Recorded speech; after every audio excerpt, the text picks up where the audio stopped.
Thine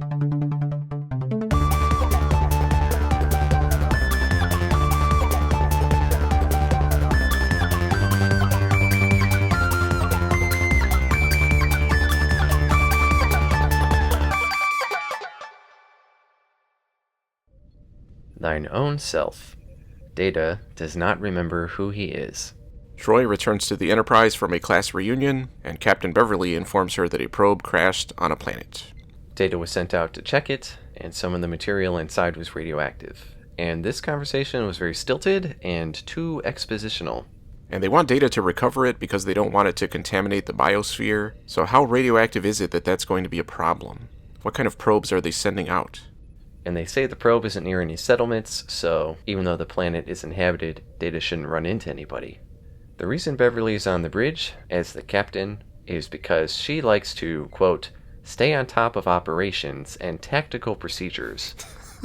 And because she likes it. And all of that would have been way more believable if we had really seen any of that over the past 7 years. And it's funny how the writers try to gloss over that by having Beverly say she really wanted to increase her rank 8 years ago. So of course we wouldn't have seen it. It does explain, though, why she's such a bad doctor if she's so focused on this other unrelated stuff. Troy talks to Beverly about how everyone else's lives at the reunion had taken such different courses, without coming right out and saying that she's jealous of their success, even though she's serving on the flagship of the Federation. As one of the highest ranking officers, going out into brand new space, seeing shit no one has ever encountered before, running into cool aliens. And really lame aliens. Aliens want to kill them. Aliens that want to bang them. You would think someone showing up to a class reunion saying, yeah, there was this light spark thing that turned out to be my baby. But your lives sound like they have way more interesting things going on. There was this other time that my boss got assimilated by these cyborg robot things that wanted to take over the universe. But you say you made a really cool chocolate cake one time? Man, your life sounds way more interesting than mine. They try to contact Data, but they are unable to contact him because this is Star Trek The Next Generation. Because of the radiation from the probe. Yeah, so again, what is going on with those probes? If the probes themselves interfere with their everyday operations, it sounds like they need to reimagine how they're making probes. Maybe that's why they don't send probes out very often. Captain, last time we launched a probe, it almost blew us up. I'm surprised that's not an episode. The probe is sentient, Captain. It's wondering why it's a probe. Now it's trying to probe us. We cut to the planet that Data went to, Barcon 4, where we see a man and his daughter walking through the town square when Data walks up, all disheveled. And apparently having been pod-peopled.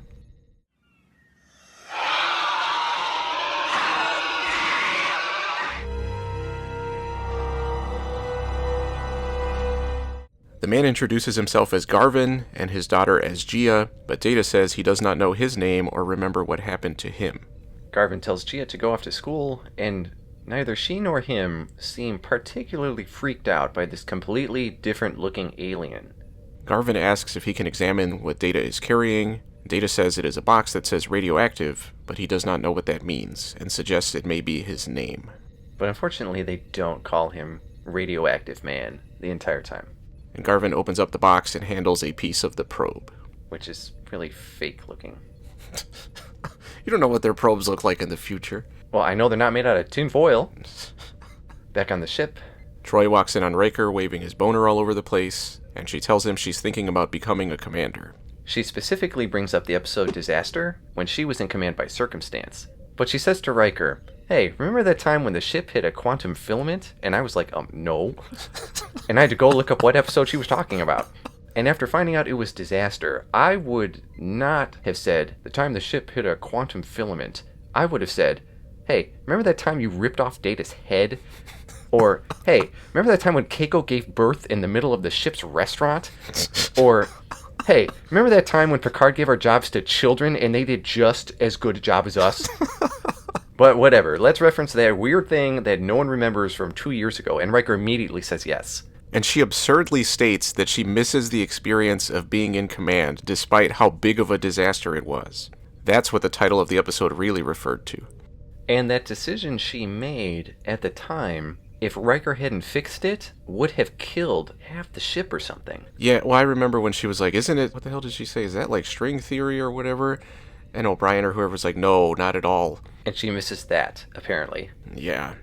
I guess she's tired of people not taking her advice. She wants to be able to order them to do what she says. And Riker tells her that she has his support. But he is the proctor for all of the tests, and he's a pretty tough judge. Down on the planet, a doctor named Tallur uses overacting to examine Data. She uses her powers of deduction and knowledge of modern science to clearly identify him as an Iceman. Your skin and eye coloration are a result of prolonged exposure to harsh winter conditions. When she leaves, Garvin's daughter Gia arrives and suggests calling Data Jaden, which he says is acceptable. Garvin takes the radioactive metal to the village blacksmith, played by Mike Haggerty, who has popped up in everything over the years. And he is unable to identify the metal, but offers to buy some of it. While they're talking, an anvil falls on some guy's leg. I don't know why they would even put an anvil that heavy on a weak-ass wooden support. Just put it on the ground, or put, something solid underneath it. And instead of trying to push it over to the side, the others try to lift it straight up, demonstrating their lack of civilized development. Then Data goes over and easily lifts it, astonishing all of them, and apparently making the one whose foot it was on forget the pain. Later that day, Tallur again uses her powers of deduction and modern science to explain how and why Data was able to perform his feat earlier, when Garvin says he feels sick and goes for a walk. Gia talks to Data about how her mother died a year ago, and says that Garvin told her that her mother went to a beautiful place. And when she asks Data if he believes in such a place, he looks out at the night sky and says yes. So cheesy. Back on the ship, the Enterprise starts going haywire because this is an episode of TNG, and Troy tries to give orders, but nothing works and the ship explodes. The end.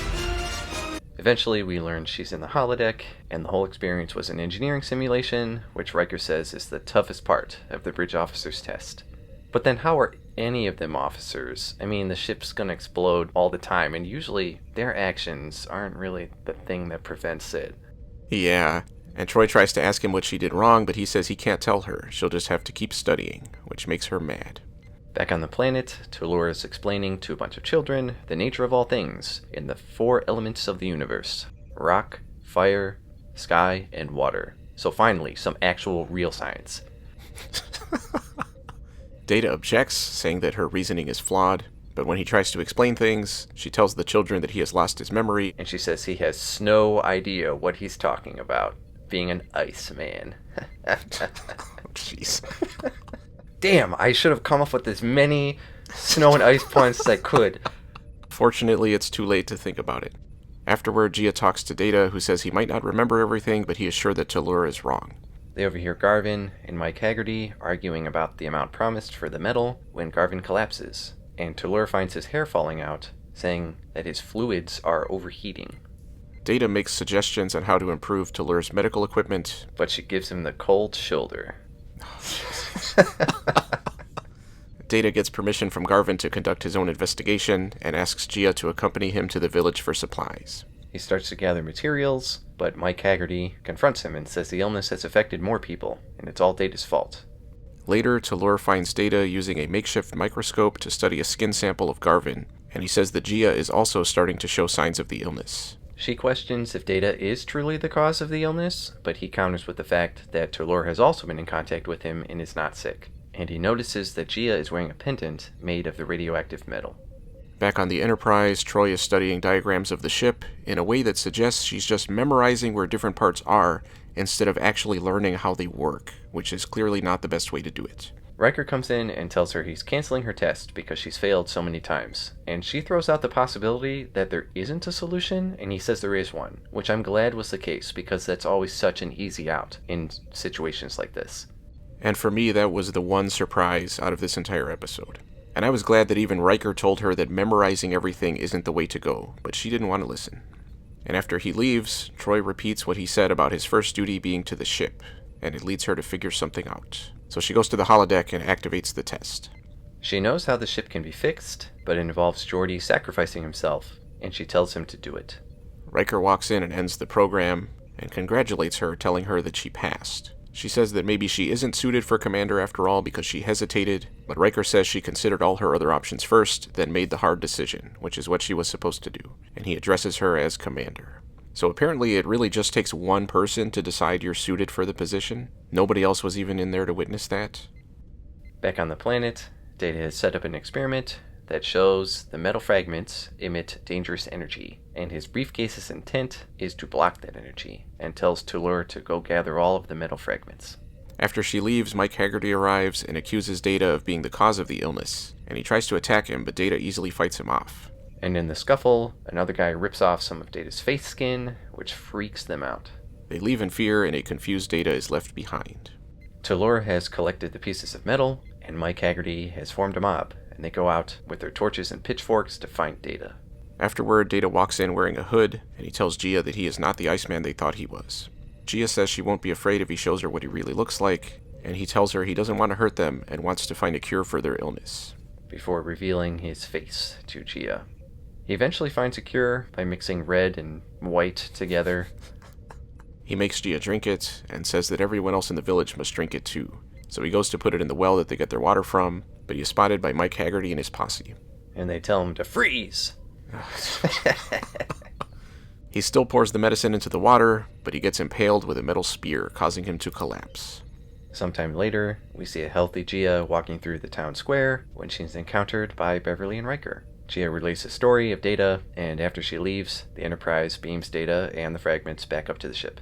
And it was already established that Data walked a long way to get to the village. That, combined with the fact that Beverly and Riker decided to talk to a random little girl instead of an adult like normal people, made for quite the lucky turn of events. And Beverly said that Data was buried 2 meters down when they were standing right next to the well. Why would they bury him there? Yeah. When Data wakes up in sickbay, he says the last thing he remembers is finding the probe, but there was some kind of power surge and it overloaded his system, and he doesn't remember anything from the village either. Making this episode completely pointless. And Troy takes it upon herself to completely overshadow questions that everybody probably had about Data's experience to say she's got to get to the bridge to sacrifice some crew members. Thine own self. Overall? It feels like it's been a while since we had such a disjointed episode. The A and B plots here could not possibly have been more separate from each other. And as usual, Troy gets shafted by having her plot clearly be the B plot, despite being the one with, I thought, much more potential for character exploration and the only one with an actual lasting effect. And even then, I think this might be the best Troy plot that we've had. I guess Face of the Enemy was pretty good. I wish they had gone more into her feelings and maybe a bit more about how the class reunion motivated her, because it really felt like she made a big decision out of nowhere after serving at least 6.5 years on the ship without thinking about becoming a commander. Data's side of things was very generic TNG, with echoes of pen pals and the ensigns of command, down to the girl forming a bond with Data for absolutely no reason other than the writers decided it should happen. All of the characters on the planet were very one-dimensional and predictable every step of the way, and I don't understand why in these types of episodes the writers often don't seem interested in exploring the ideas and the situations that are being presented. Instead, the characters act like cardboard cutouts of real characters, and everything plays out in a very safe and bland way, making for ultimately a pretty forgettable episode.